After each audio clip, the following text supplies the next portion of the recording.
Зміни до Конституції. Дивіться, на даному етапі партія Ляшка, вона пропонує, наприклад, досі «Купуй українське», так? Так. В першому читанні цей законопроект був проголосований, він дуже сильно був критикований.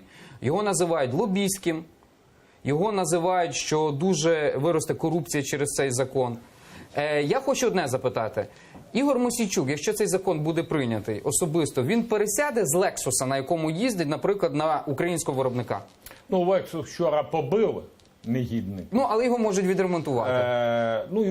Лексусу... От тільки пройде друге читання, якщо... Дивіться, закон «Купуй українське» не передбачає пересідання на запорожця. Тому що це моя приватна машина.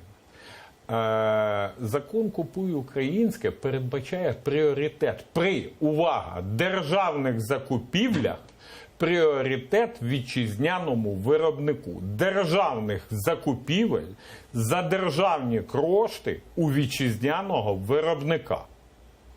Тому що, коли тролейбуси купують в Київ, в Польщі, всього на 1000 гривень дорожче, ніж пропонував Львів, то я вважаю, це знищення української економіки.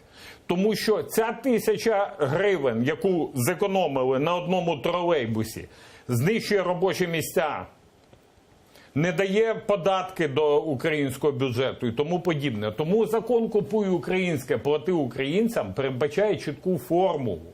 Якщо розрив в ціні великий, то пріоритет... Але він знищує конкуренцію. Ви погоджуєте? Ви їздите на Лексусі? Зачекайте, Ігор Володимирович, ви їздите на Лексусі? Залиште Лексус в спокої. Тому... Це є наявний приклад. Інвестор не прийде, якщо буде лобіювання інтересів в Україні. Ви мене можете вислухати. Це стосується, ще раз повторюю, державних закупівель. Державних.